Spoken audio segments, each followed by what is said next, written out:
Dear viewers, I would like to extend a heartfelt welcome to all of you viewing here today. Welcome to the Paul Power Show. I would also like to extend a heartfelt welcome to our special guest, Dr. Stephen Keen. Dr. Keen, thank you very much for being here today. We are honored and privileged to have you here. Today we are going to discuss a couple of critical issues in the Christian faith. But first, I would like to ask Dr. Keen the following question. Dr. Keen, please tell us a little bit more about yourself. Hi, good day, Femke. It's a privilege for me to be here with you on this program, and I really look forward to our time together here. Well, my name is Stephen George. I live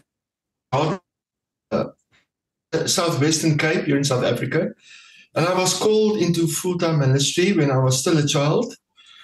And I was 22 years old when I started to pastor my first congregation in Swakopmund in Namibia. And my wife was 21, Heila was 21. So we are in full-time ministry for the last 43, 44 years. I believe it's longer than you are old. Mm-hmm. At one point in time, we got hurt in the organized religion and the denomination where we served. We suffered from spiritual burnout and stepped aside for about 5 years. And we never realized that this was the Lord's way of freeing us from our religious traditions and of taking us into the gospel of the revelation of the mystery that Paul speaks about. And at that time, we could no longer stay in organized religion and left, only to discover that true Christianity is not a religion, it's a relationship. It's union with God. It's Christ in us, Paul's gospel. And I discovered in that burnt out state that Jesus did not come to start a new religion. One of my books I wrote in English, the rest is all Afrikaans. I've got it here if you don't mind. Please show it, please. It's called The Deeper Christ Life. The secret is out. It's all about what we are going to talk about today. Yes. And the mystery of Christ in us. So 24 years ago, we got out of religion after the burnout because, religion is where God tries to reach God up in heaven by willpower and trying to be good, trying to score some browning points. Whereas true Christianity is Jesus who came down and found us here in our sins below. Religion is like climbing a wooden ladder to God. But true Christianity is God who came down through a wooden cross and meet us here in our mess.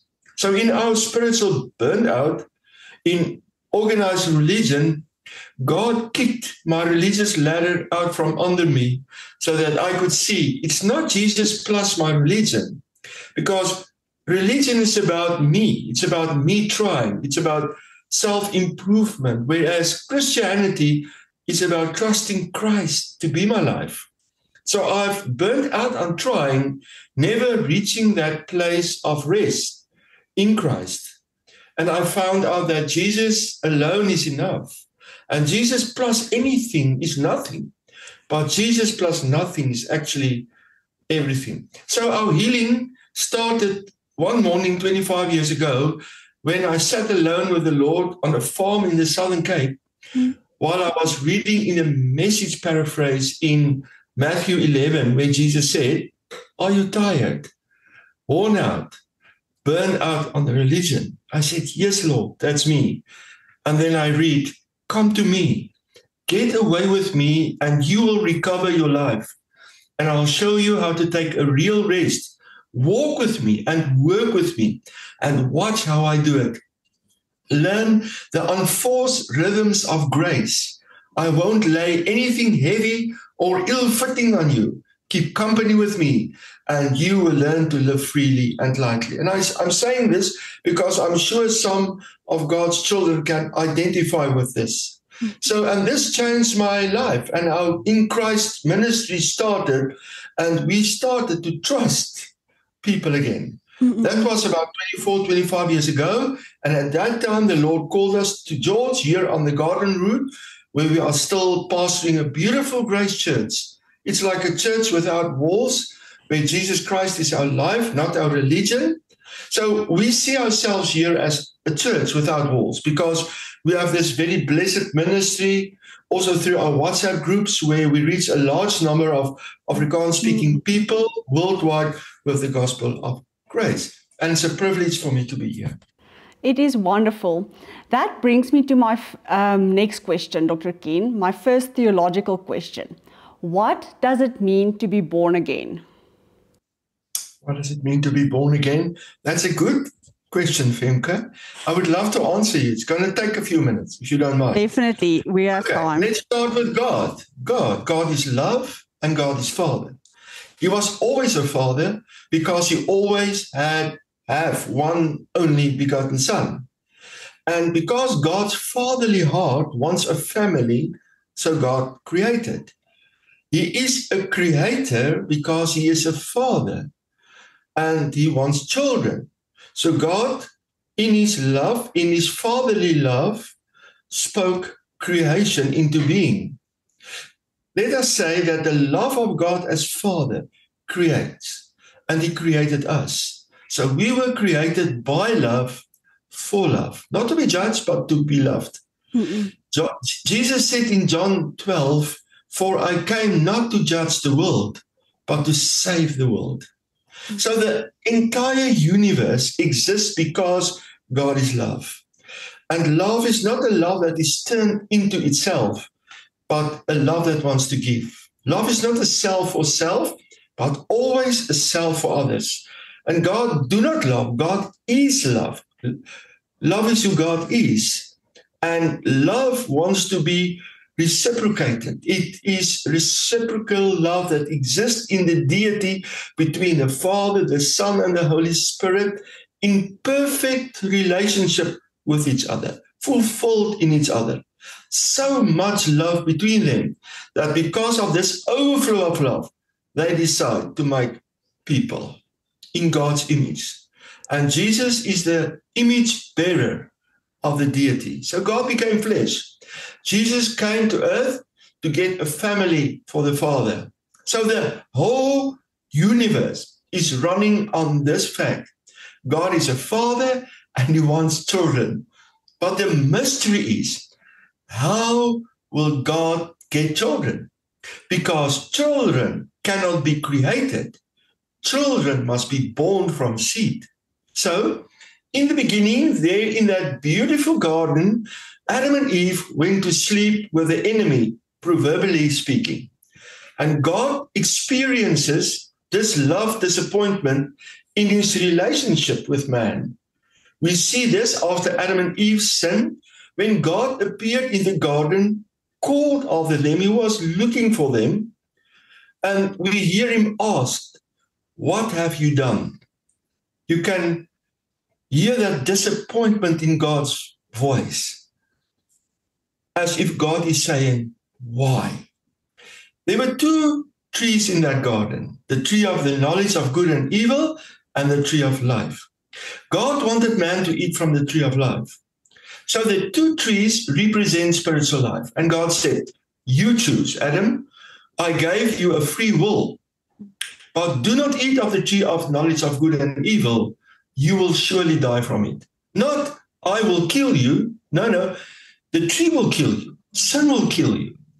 And man chose the tree of the knowledge of good and evil, and thinks that by knowing good and evil, he can live by what he knows is right and wrong. And if he lives by what he knows, he can please God and become holy. So man was actually looking for life in what he must do. And man is still doing that today, in religion specifically. Because, we tend to think that morality saves and that God only loves good people. But there are no one on earth that's good. Jesus said that. So the tree of life represents divine life. And this is the true life that man would get if he eats from it. Now, Jesus proverbially said in John 6:53, verily, verily, I say unto you, unless you shall have eaten the flesh of the Son of Man and drunk his blood, you have no life in yourselves. So man was not created. Femke, and this is very important. Man was not created to generate life in himself, but to live through the life of God the Father. He was created as an empty vessel to contain. Yes. You have to choose the tree, and what he eat, he will become. And man chose wrong. He ate and became a sinner. Because man was created in the image of the triune God, man is a tripartite being, spirit, soul, and body. So his spirit is like a temple fitted for God's habitation. Yes. During the fall, Adam and Eve put faith in the serpent's word and became, as it were, born again, but born again sinners. So they received the nature of the devil, which we call the sin nature, in his spirit man. Yes. And the sin life became man's life. And man started to live by the sinner in him, by that sin nature, and he became a sinner. Not because, and this is very important, not because he sinned. He's not a sinner because he sinned. He's a sinner because he contained the sinner as his life. That became his being, and that became his identity. That's important to understand that. And the reason why I said that is that identity doesn't come through what you do. It's who you are. It's in your being. That's important. Because as Christians, we sometimes do sin, but we will never be sinners because the Bible never called a Christian a sinner, but a child of God or a holy one, a saint. So man was not, God didn't intend man to live on his own, by his own. He lived by what he contains in his spirit, that life. Yes. So the sin life, the sinner, entered the human race and man became a sinner. Yes. And that became his identity. Even if he does not sin, he's still a sinner because he contains that sinner, that nature of the sinner in him as his life. So sinner became his identity. Even if he doesn't sin at all, he still is a sinner. That must be saved from that sinner. Yes. Because it's his nature, it's in his being. So the only way to get rid of identity is to die. I mean, my surname is Keen. The only way I can stop being a Keen is I must die. So the only way to get rid of the sinner identity is the sinner must die. Not because God wants to kill him. If I illustrate it like this, I regularly go deep sea fishing. Yes. So when I get that fish in the boat, I don't kill it. It dies by itself because it is no longer in the water. The sea is its source. Take it out of its source and it dies. Outside of it, it will just die by itself. The same with man. Man was made for God as his source. Take man out of his source, he dies. Yes. There is no eternal life outside of God. And that's what happened with Adam and Eve. Adam and Eve wanted to generate their own life, to be like God by what they did. They tried to become like God by eating or doing something and missed the whole point. Man cannot become like God by doing. He was created to contain God like a temple. So man's fall in the garden was not just a fall in sin, it was an identity fall. He lost his innocence and the human race through Adam, because we all come from Adam, receives the life of the sinner that Adam received in himself when he fell in sin. And that life actually is the life of the devil himself. Your Satan nature. Spirit, yes, the sin nature. It's the devil's nature. So the spirit man contains the sinner as his life, what we know as the sin nature, as you said. So what man contains is who man is. He gets his identity, and that's so important, and I repeat it over and over. He gets his identity from the life in his spirit. So man becomes a sinner, not because he commits sins, but because he contains the sin. Even if he does not commit any sin, he will still be a sinner, because that's his identity. So how does one get identity? My surname is Keen. I get it through seed. I get it through a birthing. So we all come from Adam, the sinner. And Jesus said, listen, Jesus said to the religious people of his time, you have the devil as your father and you do his desires. Religion does not cure the human race from that sinner virus. Cannot. Religion is not the answer. It's not the solution. Frank Sinatra sings, I did it my way. You see, man thinks it is he who lives the life. It's he who lives his way and on his terms. But man does not have an independent life in himself. He thinks he's living his life and he's doing it his way. But he lives either through the sinful nature in him and does the desires of the devil, as Jesus said to the religious people, or he lives through the divine nature in him, which he receives when he is born again.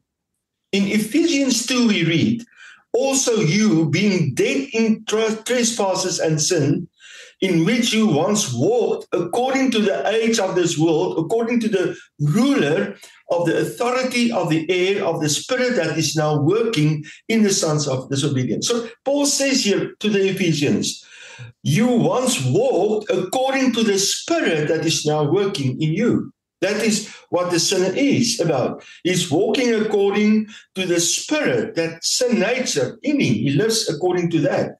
So man is created not to become something in himself, but to be a container, a temple, an empty earthen vessel to contain a God or God. And what man contains becomes life. And he lives that life either from his sin nature in his spirit or through the divine nature in his spirit. So Adam and Eve ate from the wrong tree, that became their life. And because we all came from Adam, we all got what we got. That Satan nature as ourself, the sinner as our life. Yes. So we were born with that sin nature as babies. Even before we start to sin, we were born with that sin nature. So we didn't do anything to become sinners. If that is true, then we don't have to do anything to become holy. We must just believe. It works both ways the same, and that's very interesting. So every man on earth who comes from Adam is born with this sin nature. Therefore, Jesus said, if we are not born again, we must be born again. We cannot inherit the kingdom of God. Jesus said, you can't even see the kingdom of God if you are not born again. So a person must be spiritually reborn. And the only way any person can become a child of the Father, he must be born again. So, and this is what happened. The Holy Spirit must take the sinner in our spirit, that was our life, out of our spirit being and put him on the cross in Christ. And that will start the process of rebirthing. In Galatians 2:20, Paul said, I am crucified with Christ. I am crucified. What is crucified? I, the sinner as I, the sinner that was my life, am crucified with Christ. Nevertheless, I live, yet not I, but Christ liveth in me. And the life which I now live in the flesh, the outer life, yes, I live by the faith of the Son of God who loved me and gave himself to me. And then Paul says in Romans 6:3, know you not that so many of us were baptized into Jesus Christ, were baptized into his death, knowing this, that our old man is crucified with him, that the body of sin, that entity of sin, the sinner in me, that sin nature, might be destroyed, might be killed, that henceforth we should not serve sin. So the sinner in my spirit is taken out by the power of the Holy Spirit working in me that day when I take Christ on his word and get born again. Nowhere does the Bible say that every human being who is born is a child of the Heavenly Father. Nowhere does the Bible say that. That's the lie of inclusivism. Inclusivism claims that all people are Christians. They just don't know that they are Christians. They must just discover that. But that's a lie, because Jesus said we must believe. The sinner in man's spirit must die first. You must be crucified, the old man. Jesus said, if you want to see the kingdom of God, you must be born again. But now the serpent in this inclusivism keeps asking, is it so that God said you must be born again? Because you're already a child of God. And so he misled the sinner to think that by a good life, he can go to heaven. Good people don't go to heaven. Only people saved by grace who is born again. But we are born sinners. Every human being that comes from Adam, we all do. Everyone has that sin virus, and that virus, that sinner must die. And only the cross of Christ can kill the sinner in us. Peter said in 1 Peter 1 verse 23, something very interesting, Femke. He wrote, being born again, not of the corruptible seed, but of the incorruptible seed, by the word of God, which liveth and abideth forever. So, we know that all natural life comes from seed. The plants, human life, all comes from seed. All life comes from seed. But not only the natural life, but also the spiritual life.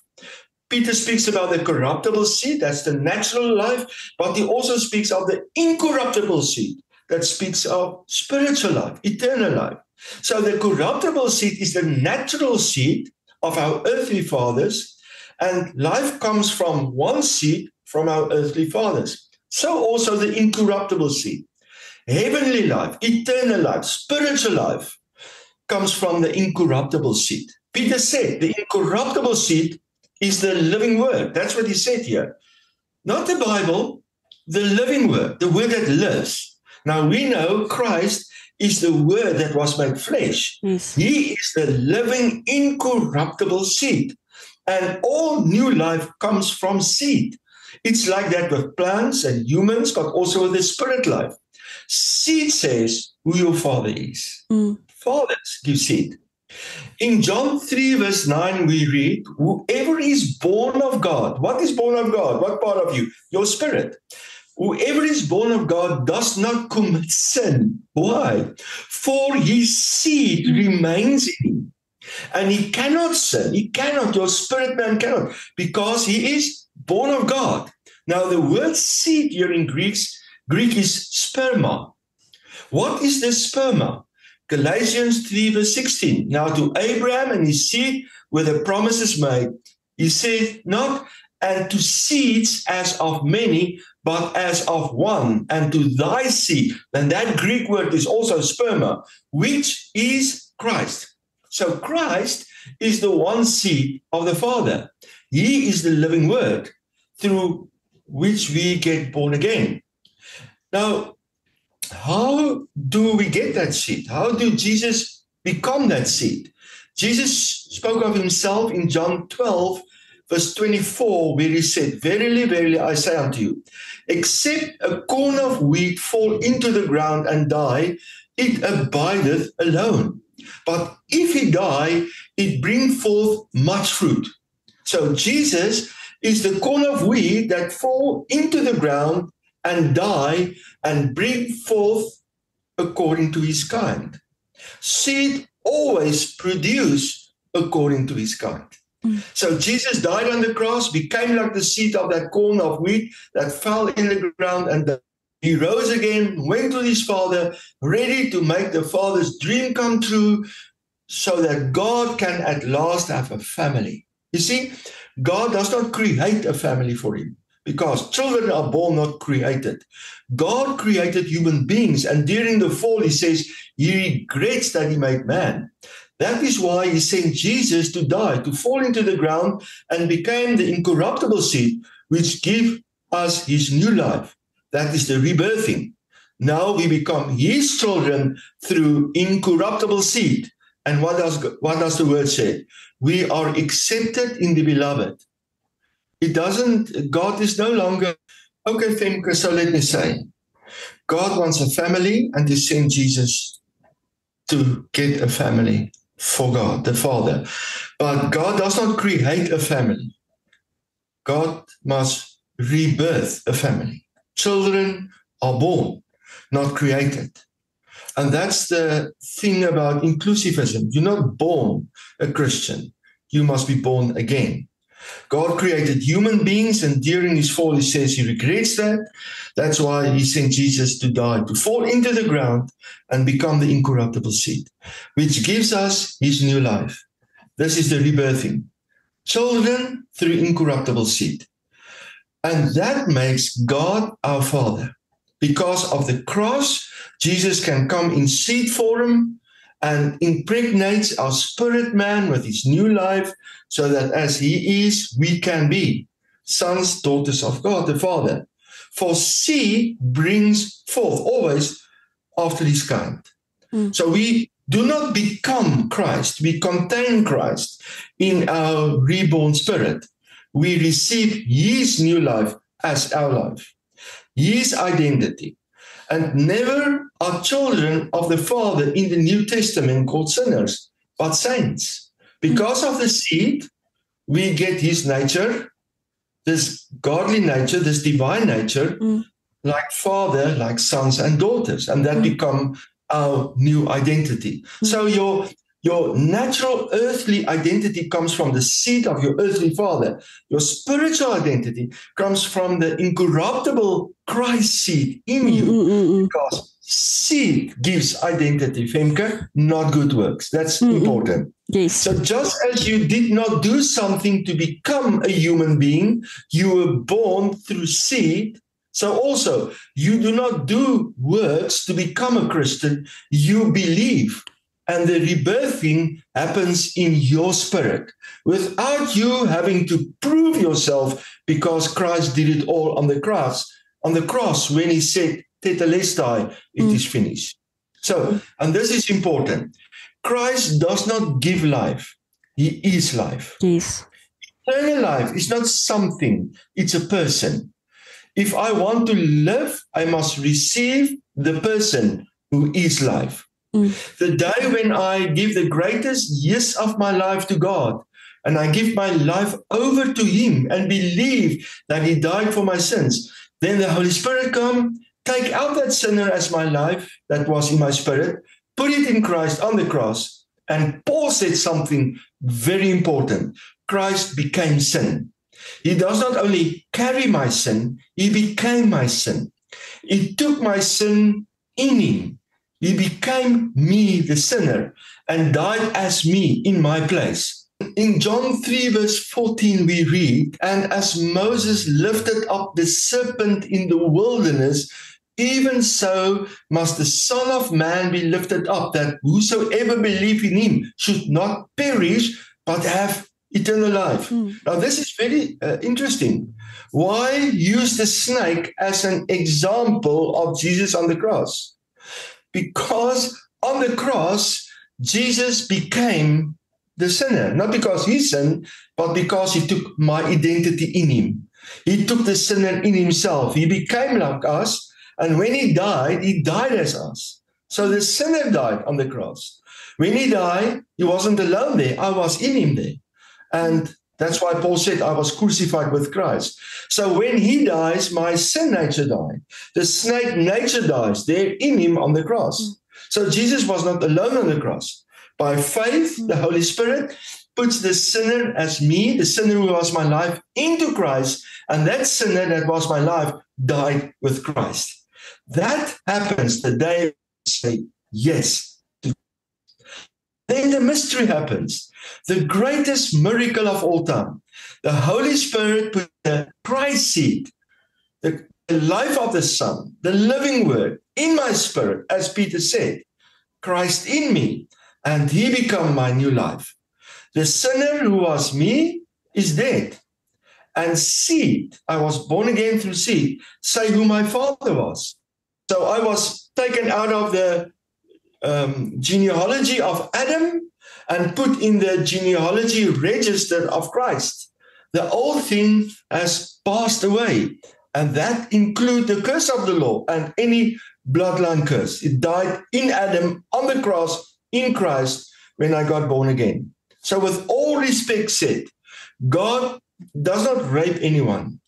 Inclusivism can make you think like that. When I, in faith, give myself, then and then only will the Holy Spirit places the seed of the risen dynamic life of Christ in my spirit, and I get born again with this new life of the risen Jesus in my spirit life. That's why 1 Peter is talking about the incorruptible, born again from above, because what born again means. Born again from the incorruptible seed, the Christ seed, the living word. And as I said, and we know, seed brings forth according to its kind. Yes. Seed always contains the fullness. As we have read in Galatians 3:16, one seed. One seed, one human being. One seed, one complete person. One seed, one complete baby. One Christ seed, one complete Christ in my spirit. God doesn't add Christ in me as I grow in my knowledge. The day I get born again, one seed contains the fullness of God, the whole Christ life. So every believer, strong or weak, when we get born again, has the whole Christ in us. That new life is the complete life. You cannot to that life. You have life or you have not. And you cannot teach new life. It's a life to live. It's not a religion. It's not a teaching. It's the living, dynamic, risen life of in my spirit man. John says, born again from the seed of God in my regenerated spirit means my spirit is perfectly saved and perfectly holy. God does not add holiness over the years as I try to improve in my soulish part. One complete Christ seed is one complete Christ in me. And now I'm going to say something, and you can think about it. We speak about to grow spiritually. Your spirit cannot grow. You can only grow in your knowledge of who Christ is in you and about your identity. So we contain the fullness of Christ. We do not necessarily manifest that fullness in our daily life because our flesh is still in the way. You know, my surname is Keen. I was born from that seed of my earthly father. So seed put me in my father's genealogy register. Even if I do not always act as a keen person, I am still one because I'm one by a birthing. I cannot get on birth and lose my keenship and go back into my mother's womb. Yes. I am a keen not by doing good works or act like a king, but by a birthing through seed. The same is with the Christ life in us. My spirit can no longer sin. For the life of my spirit is the life of the Son, and he who has the life, he who has the Son has the life. So in Christ I am complete. Nothing to be added. That's why Jesus said on the cross, Tetelestai, it's finished. Everything about me, Christ has finished on the cross. Everything Jesus could do to make us completely holy and accepted has already been done. And Paul said, when we read the gospel of our salvation, because our salvation was already fixed and finished, and if we believe, we receive that. We cannot add to our salvation. You see, our problem is not that we do not have enough Christ. Our problem is our expression of the fullness of Christ in us. But in that situation where we do not always express the life in us, it doesn't change who we are in Christ. Yes. I don't do to become. I do because of who I am. Yes. You know, we are tripartite beings. Our soul, where our mind, our will, and our emotions operate. The miracle of regeneration, of this rebirthing, did not happen in my soul, in my thoughts, in my emotions.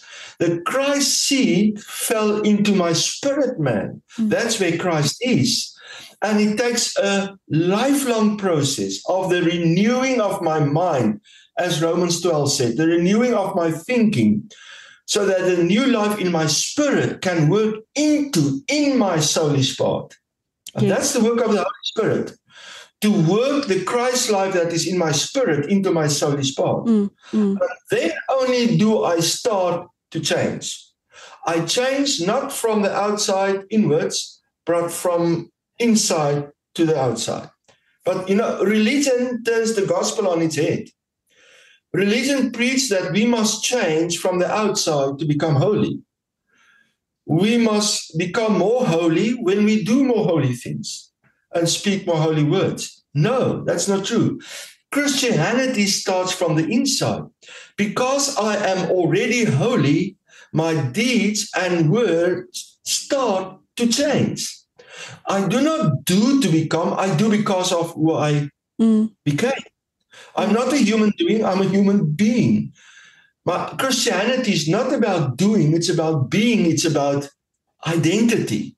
So my being is who Christ is in me. My being is my identity. Doing is not my identity. If I look for my identity in what I do, I will never know who I am in Christ. So Christianity is not about doing to become. It's a choice to let Jesus be. Yes. Watchman Nee said that. Christianity is not trying to become. It's a choice to let Jesus be. Amazing. So how do I change in my outer life? How do I change?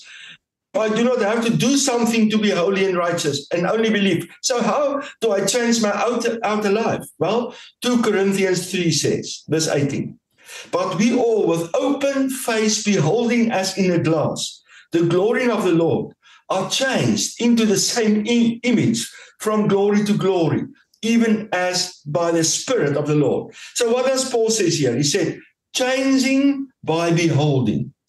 When I receive the revelation of the mystery of Christ in me, and I see Christ in me, I change. Amazing. It's not complicated. It's the simplicity of the dynamic life of the dynamic life of Christ in me that changes me. I change from the inside, and then it works out in what I do. But in my soul, in my soulish life, my soul man, I still commit sins at times. I don't want to, but I do. But I'm not a sinner because I commit sins there. I'm a sinner because the sinner lived in me. But now that I'm born again, the sinner has been taken out and crucified. Even if I still sin sometimes, I never will be a sinner again. That's no more my identity. I don't identify with my old life anymore. I was taken out of Adam. The sinner has died on the cross. Now it's my outer fleshly part of me that will never be saved here while I'm here, that I battle with. It is my outer life in contrast with my inner life. That's what Paul is speaking about in Romans 7. So who I am now, my spiritual, eternal, and imperishable identity is the life of Christ in me. I now live in my new identity. And even though I still commit sins in my soul, man, sometimes, as long as we are on earth, we will always commit sin. Yes. But my spirit cannot sin. That's what John says. The sinner is no longer my spiritual life. Yes. All calls are saved, not because we do not sin, but because he who we contain is our life, and that life is holy. So just as the perishable seed from which we were born again gives us, or let me say this, just as our perishable seed from which we were born gives us our earthly identity, the imperishable seed from which we were reborn gives us a spiritual identity. And that's very important to remember. So every day we can choose. Every morning when I start my day, I choose. Yes. Do I live from my fleshly identity or from my new Christ-life identity? So let's sum this up quickly before you ask the next question, if there's still time. We are only the containers, the temples. And the content in my spirit say who I am. The physical seed from which we were born again gives us physical earthly identity. We did not get that identity because we acted like our earthly fathers. Identity lies in seed. That's important. Even if I change my last name, I still carry the genes that are in the seed of my earthly father. So we learn from that perishable seed. I think that's what 1 Peter wants to say. The imperishable seed gives me my spiritual identity. And there's power in seed, right? One seed impregnates a woman. I mean, there's power. It's a whole life in seed. Seed is so powerful. And we must never underestimate seed. We must never underestimate the Christ seed in us, because it brings forth a complete new life. And that is who we are in Christ. Even if we sometimes act contrary to the seed, my mistakes do not change my identity in Christ. So spiritual seed says, who is the eternal father of my spirit? This incorruptible seed takes me out of the genealogy of Adam, puts me over into the genealogy of Christ. So the old things have passed away. People don't understand that always. Yes. So they try to fix their old life. You cannot fix the old life. The old life cannot get better. I must die on the cross with Christ. So I was taken out of Adam's fall and the curse of sin, not because I became good, but because I was reborn by a new, eternal, holy seed. And now we are called a new creation race, because the old things of Adam and all his curses passed away. And that's beautiful news, isn't it? Wonderful, wonderful. Yeah. So, and maybe I can just say this, Femke, and now we are sealed with the Holy Spirit.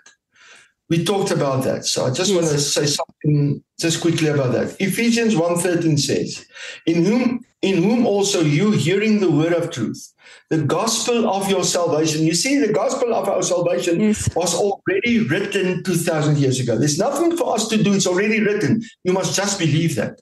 And then Ephesians 1 continues, in whom also believing, you were sealed with the Holy Spirit of promise.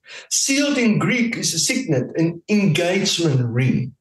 Generally speaking, it is to set a seal or mark upon a thing as a token of its authenticity or approvedness. It's like the watermark on our paper money, as to show it's genuine and not a copy. It's genuine. Wow. If the Holy Spirit has sealed us as the Father's children, no power on earth is strong enough to unseal us. We are genuine containers of Him and genuine holy. And God does not abort us. Through being born again, God becomes my Father. I become His child. God gives. Listen, before I say this, let me just say this. I don't know if you still post letters in the post box. I do sometimes. I do sometimes.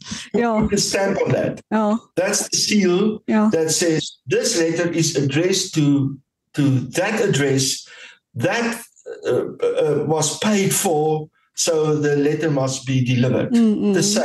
We are sealed. The stamp of God's approvedness is stamped in us, like that watermark on our paper money. And we are addressed to the Father's house as the children of God. And nothing can change this. Amazing. And that's so special.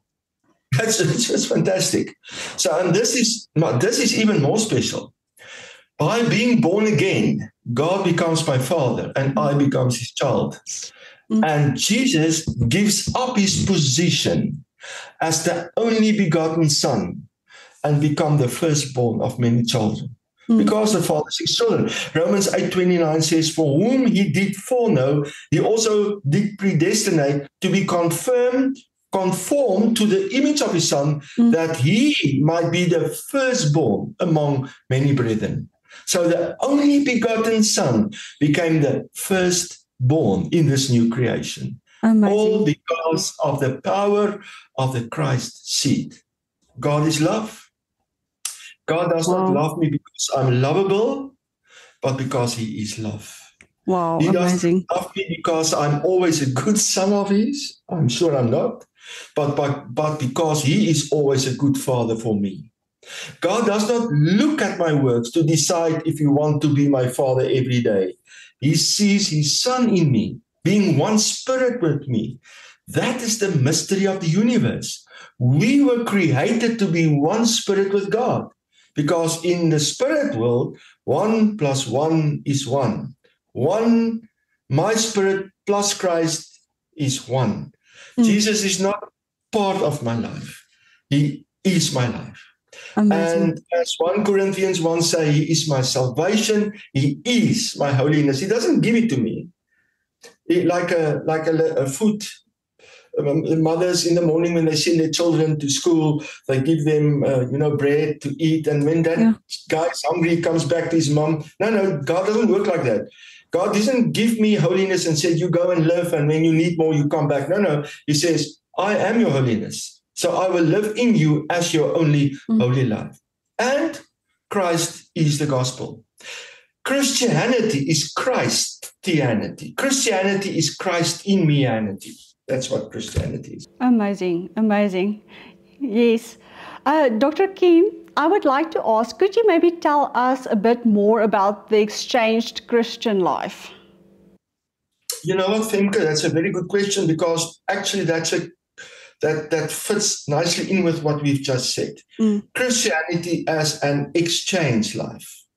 And this is such an exciting and greatly missed truth. Religion still visits the tree of knowledge of good and evil often, and the lie of the serpent is still believed. And that is, if you eat of the fruit of the tree of knowledge of good and evil, you can become like God. With other words, if you know what is good and do it, and you know what is evil and you avoid it, you're going to heaven. You can become holy, you can improve yourself. The message of religion is do good and become good. Do bad and become bad. So moral standards. But moral standards, it's good, it's nice, but it's the religion of man. The gospel is not about moral standards. Moral standards are not Christ. Proverbs 14 verse 12 says, there's a way that seems right to man, but the end of it is the way of death. Morality does not save. It seems right, and yes, it's very nice, but Christ alone saves. All people have some form of good morality, and all people try to be good people, but good people don't go to heaven. Only people that contain the life of the Son that have eternal life. We are not the Father's children because we are good. That's the good news. But because we are born again. So good morality is not a substitute for the life of the Son in me.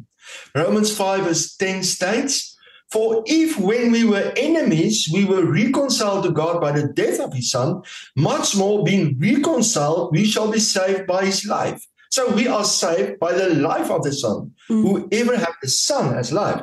So the cross of Christ makes salvation possible.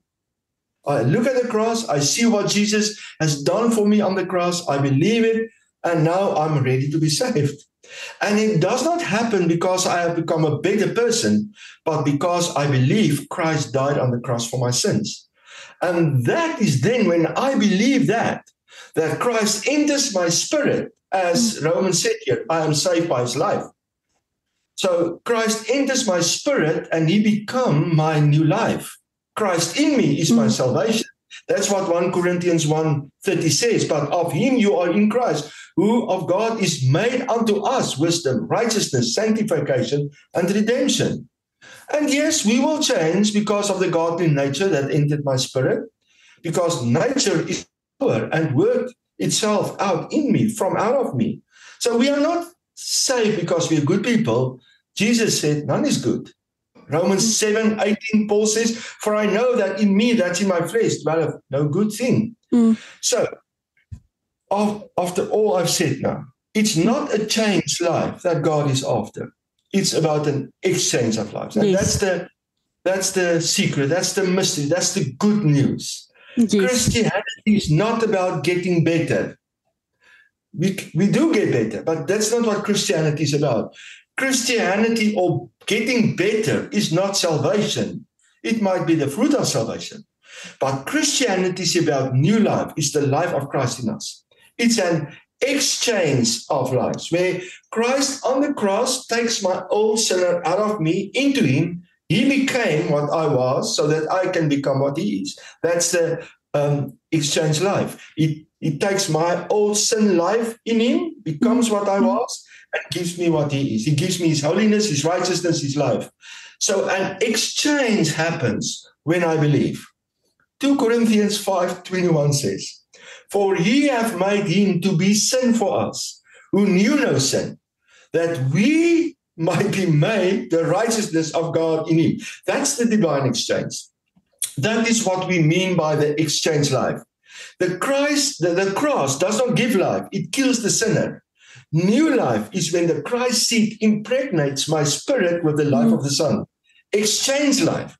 Jesus becomes what I am and I become what he is.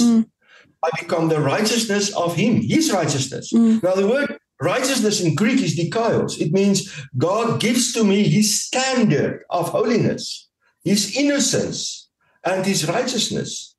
And righteousness is not something earned. It's my identity, my new life. So it's not my righteousness.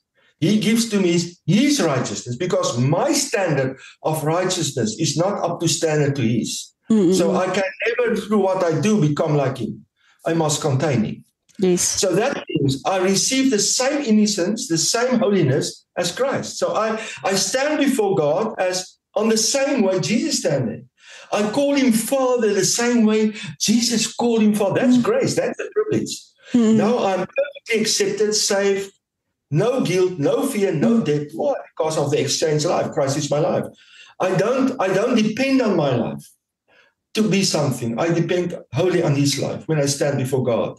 So now I say Father, the same way, the same manner Christ did. And that's awesome. You see, believers struggle to accept this because of the deep root of the law which we struggle with. The guilt feelings, our flesh that makes so many mistakes, that we do not feel entitled to be righteous. And if we do not feel that way in our emotions, then we are not entitled to be righteous. But it's not about our righteousness. It's not about what we must do for God. The new covenant is all about what he has done for us. And on the cross, Christ said it's done. Yes. Yes. So it is the righteousness of God that is given in us. It's not a reward for self-improvement. It's a gift because I believe that's the exchange life. So new life is not my improved life. It's the life of Christ in me as my life. So Christianity, people say, but how can I be the righteousness of God? Think about this. The impossibility, humanly speaking. If God can make Jesus sin, he can surely make us the righteousness of God. And here is the scandal of God's abundant grace. In Romans 4 verse 5, I call it the scandal of grace.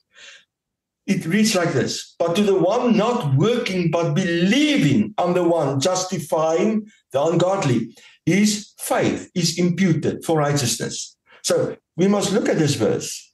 The one justifying the ungodly. That's the scandal of grace.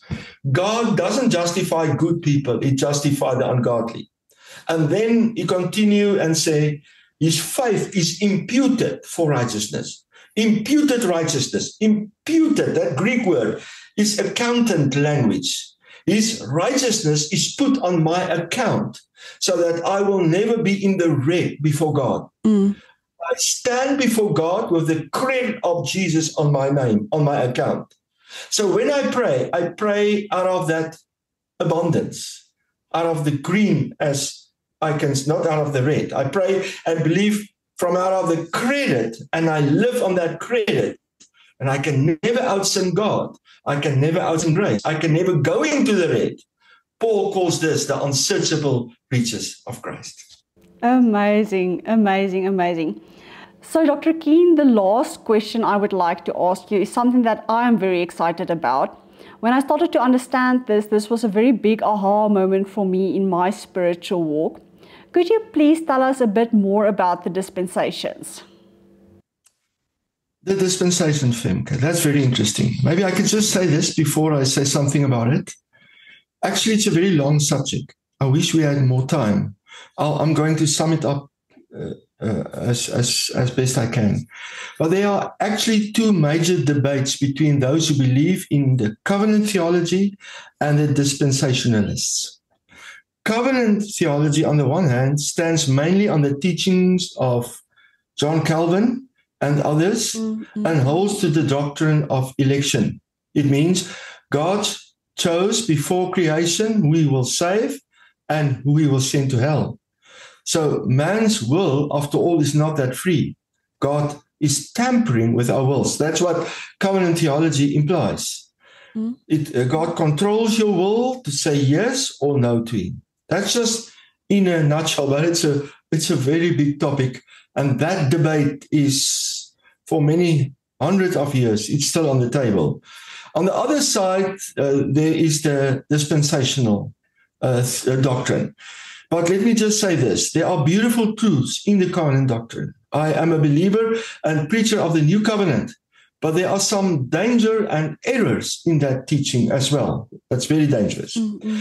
On the other side, you have the dispensational doctrine that we are going to talk about today. Mm-hmm. Now, Paul uses the term dispensation in a few places. Now, myself, I do not label myself as a covenant theologian or a dispensationalist. I take these good things in both of them. Maybe I lean more over to the dispensational side, because there's also some dangers in there, because the ultra dispensationalists, they ignore water baptism and the new covenant. They do that and much more. But that's not important now. I see myself choosing a third option if I can take out of both of those a little bit of both and add something to that. And that's the Gospel of Paul, the revelation of the mystery that Paul speaks about, the mystery of Christ in me. That's the third option. Theologians will say, no, where do you come from? But that's how I see it. But let's come back to the dispensationalism. Ephesians 3 verse 2. If you have heard of the dispensation of the grace of God, which is given to me, to Paul, for the church. Now, the third option that I was speaking about, you can put it in here, in the dispensational. You can put it in there if you want. So Paul is speaking about a dispensation of grace. In 1 Corinthians 9:17, Paul speaks of a dispensation of the gospel.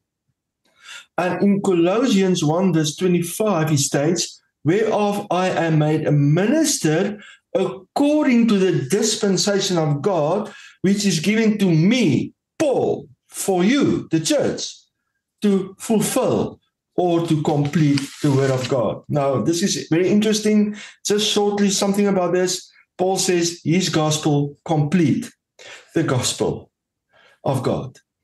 If we do not sit under Paul's gospel, we will never know our completeness in Christ. We will always lack holiness or think we lack holiness, righteousness, and we might even doubt our salvation. It's only in Paul's gospel that you know and see you are complete in Christ. In Romans 16, Paul says his gospel establishes you. The religion never establishes you. You're never sure, one day you're on top of the world, the other day you're down in the dumps. One day God feels near, the other day God feels far. You never establish in that commingled gospel between the old and the new. It's only in Paul's gospel that you get that establishment. Dispensation. What is the meaning of the word? The meaning of the word in Greek is the manager of a household, arrangement or an administration of a household. So Paul says he's the administrator of the household of God, the church of God. Paul speaks also of a dispensation of grace, and he calls it the dispensation of the gospel. So, saying that, a dispensation is a phase in time where God works with a specific group of people in a way that he does not work in other times with other groups. Let me give you a little example.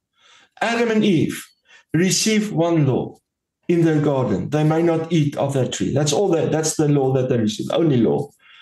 When God worked with Israel in his covenant with him, he gives them 10 commandments, plus they had 613 other laws added. So you see, two different people, two different ways that God works.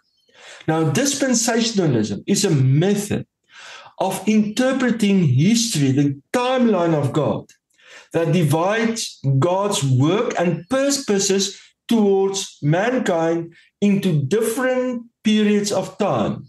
And in every period, he works differently with different groups of people.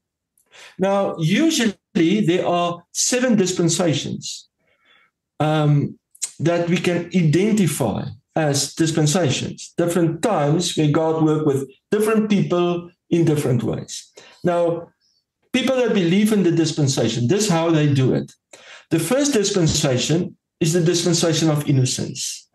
This dispensation covered the period of Adam and Eve in the Garden of Eden. Now, this is very interesting. I'm not going to try to be too long here, but just this first dispensation, every dispensation show us to Christ, takes us to Christ. The first dispensation, God gave them the word and said, you must do.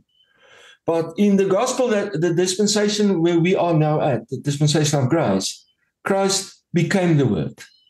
So God gave the word, they couldn't obey, so Christ obeyed and he became the word. So every dispensation is being fulfilled in Christ. The second dispensation is called the dispensation of conscience. And it lasted about 1,600 years, from the time of Adam and Eve's eviction from the garden until the flood. This dispensation demonstrates what mankind will do if left to his own will and conscience, which have been tainted by the inherited sin nature. So we call this the dispensation of conscience. There was no laws. People lived by their conscience, and they messed up completely. The third dispensation we call the dispensation of human government, which began in Genesis. God had destroyed life on earth with a flood, saving just one family to restart the human race.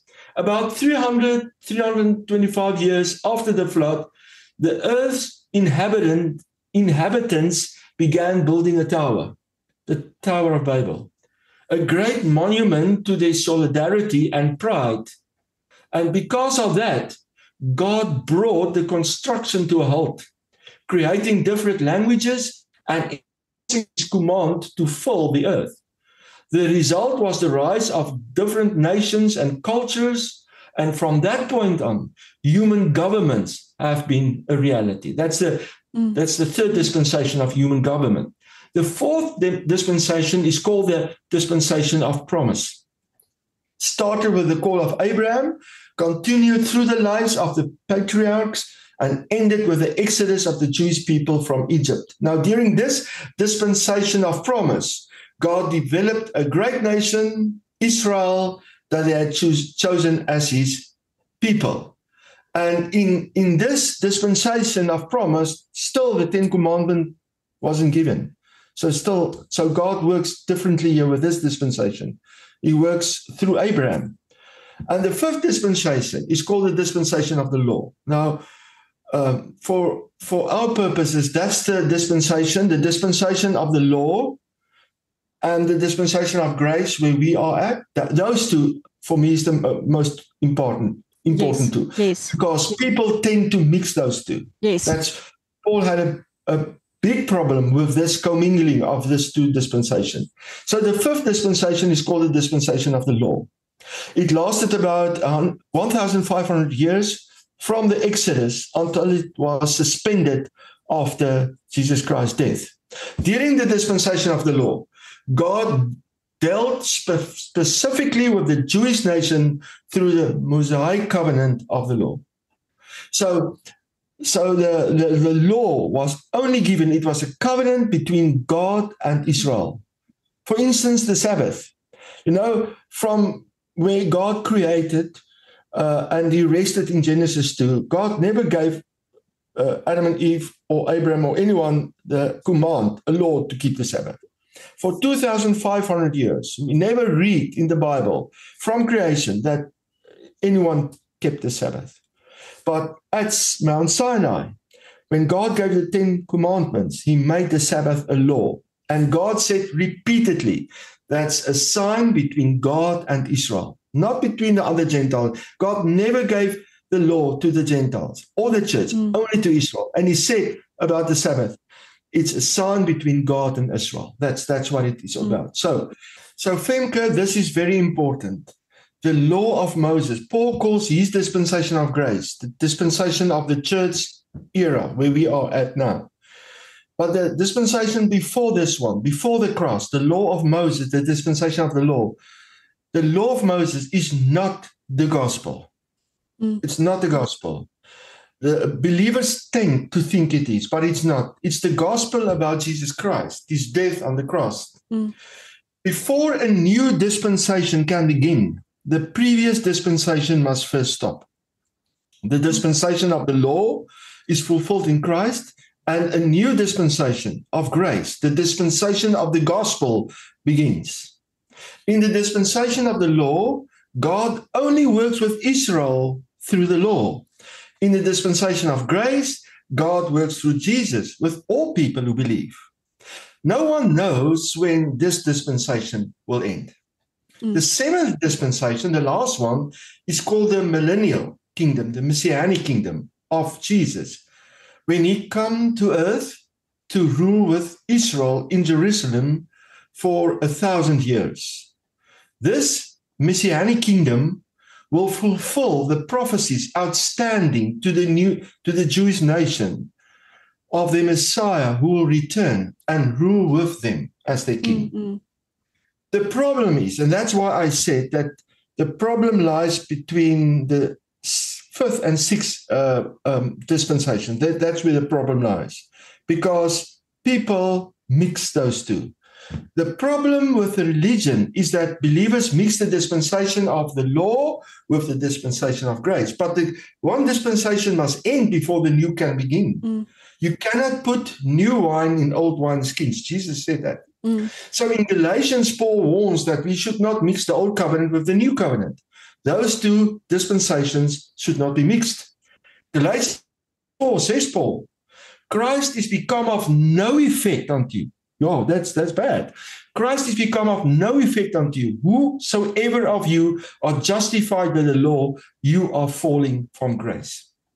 So he said also, if we hold on to the law, we are loosened from Christ. It's either Christ or it's the law. Paul says in Romans 7, it's like spiritual adultery if you mix the law with Christ. Romans 7, verse 1 to 4. So in a nutshell, the difference between the dispensation of law and grace is this. Law, what you must do for God. Grace is what God in Christ has done for us. Under the law, you earn your righteousness. Under grace, we receive his righteousness as a gift. Paul says the law is not by faith. You must earn blessings. Grace declares that by faith we are blessed in Christ with all spiritual blessings. Under the law, you are under the curse if you do not keep or obey the law. In the dispensation of grace, Jesus takes the curse upon himself. There's no curse in the New Testament. You can go and look it up. Under the old covenant, your obedience and faithfulness are the decisive factor. In the dispensation of grace, Jesus' obedience qualifies us for the new covenant. Hebrews states Jesus is the surety of the new covenant. And he stay faithful, even if I'm unfaithful, because it's not my obedience to the new covenant that is the surety of my salvation. Christ is the surety of the new covenant. That's why God swore upon himself, on his life, he will never break it. Therefore, Hebrews says that the promise of the new covenant in the dispensation of grace is better than the old covenant in the dispensation of the law. Why? Because the new covenant is based on Christ's obedience to the will of the Father and not on our obedience. Otherwise, we would have been just as Israel, out of relationship with God, if it depends on our relationship. Galatians 4 says, but when the appropriate time had come, God sent his son, born of a woman, born under the law, in order to redeem those who were under the law and thus to adopt them as children. So Jesus came under the law to free those who are under the law from the law so that they might become children of God. Because the law does not produce children, but servants. And God is looking for children because he's a father. In his earthly ministry, Jesus came for the house of Israel alone. He came in the dispensation of the law as the fulfillment of Israel's prophets, that he's the Messiah. But they crucified him. They didn't acknowledge him. So Jesus died, but then he died for the whole world, all the sins of the world. And the new covenant doesn't start at the birth of Christ, but at his death. Because a testament is only legal when the one that makes the testament dies. So the testament of grace, the new covenant, starts when Christ died. Yes. Jesus talks about his blood as the blood of the new covenant. And from the right hand of the Father, the risen Christ, and this is where we're going to finish, the risen Jesus gives to Paul a new gospel for the church, for all who believe. And in 1 Corinthians 9, he calls it the dispensation of the gospel. So the dispensation of the gospel is about Christ. And Paul is the administrator of God's gospel in the dispensation of grace, also called the church era. And this is what Paul says about this in Romans 16:25. Now to him that is of power to establish you according to my gospel, Paul's gospel, and the preaching of Jesus Christ. But it doesn't stop there, because the church preached Jesus. But how does the church preach Jesus? Paul says, this is how you must preach Jesus. He says, and the preaching of Jesus Christ according to the revelation of the mystery. So that's how you must preach Jesus. Yes. The revelation of the mystery. Christ is not the mystery. So what is the mystery? The mystery is Christ in us. That's Paul's gospel. Paul's gospel is the dispensation of the gospel, the dispensation of grace, where Christ in me is not only my salvation, it's also my life.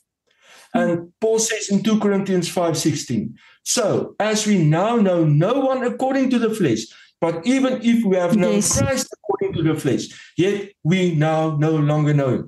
If we see Christ in his Jewish body as he was 2,000 years ago, it's beautiful. But Paul says there's a new way in this dispensation of grace, a new way to know Christ. And how is that? By a revelation of this mystery, Christ in you. That's the new way. That's the dispensation of grace. And that is the dispensation we are living in right now. And because people hold to the previous dispensation, they miss this one. They try to put the old wine in new wineskins and said we must keep the law, we must keep the Sabbath, and so forth. No. Amazing. Dr. Keen, I would like to know if there are people watching here today and they would like to reach out to you, how can they do that? I will ask Willem to put your email address at the bottom of the screen. Okay, I can give you my my email address, but I have to spell it because it's not so easy. Okay. It's stphnkHN@gmail.com. Yeah. Fantastic. I will let Willem put it at the bottom of the screen. Thank you very much. And Dr. Keen, as a last question, I would like to ask you to please pray for the viewers out there for their eternal salvation, if that is okay with you. Please. That's I will for sure. You know, in religion there's a lot of uncertainty because people mix law and grace. So, and people are overwhelmed by guilt and sometimes even fear for death or the coming of Jesus. And God does not want us to wonder if we are his children. We can have certainty. That's why 1 John 5 says, these things have I written unto you that believe on the name of the Son of God, that you may know that you have eternal life. And that we believe on the name. So we can know. And John 1:12 said, but as many as received him, to him he gave the authority, the power to become the sons of God, to them that believe. So we can have certainty. So yes, let's pray for those who want that certainty. Okay.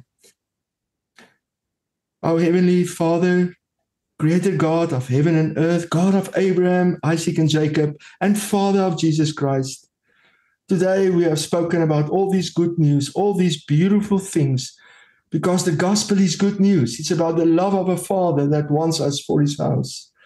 And the good news is only good news. Lord, if it's only good news, and your good news, your gospel is all about that. So Lord, today we can pray for those who want to have surety that they are children of God. Maybe someone is watching and wondering and not sure if they're really a child of God. So Lord, today we want to pray for those people. And if you are looking and you have this desire in your heart to commit yourself to Christ, to get that certainty, just pray with me these words. Lord, I really would like to become your child. I want you as my Father.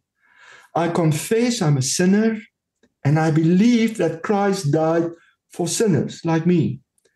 I confess, I personally believe, Lord, you died for my sins. So here I am, Lord. I surrender my life, my will to you. Come cleanse me by the precious blood of Jesus Christ. And Lord, by faith, I receive your new life in me as my new life. Fill me with your holy life in Jesus' name. And thank you that I am now legally a child of the Father forever. I accept you as my Savior. I confess you are my Savior, you are my Lord. I confess you are my source. I confess you are my life, you are my joy. And I confess from now on forth, I am your temple. So Holy Spirit, lead me in your truth and work in me. In Jesus' name, amen. And that's it, Femke. Amen. Actually, it's so easy, isn't it? Easy. People think Christianity is very difficult. But Christianity is not about trying. It's about trusting. It's about resting. Yes. It's all about resting in Christ. Yes. He has done it all. We must just believe in him. Amazing. Dr. Keen, I would like to thank you sincerely for being on the Paul Power Show today.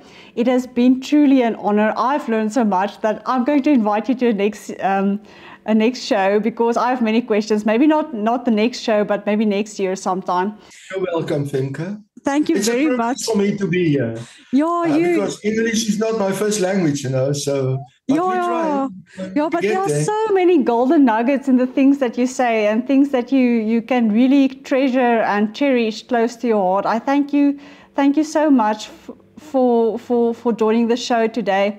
Yes, I would like to thank our viewers out there. Thank you for viewing. Thank you for watching the Paul Power Show. We hope that you join in again next time. Goodbye. Thank you. Bye.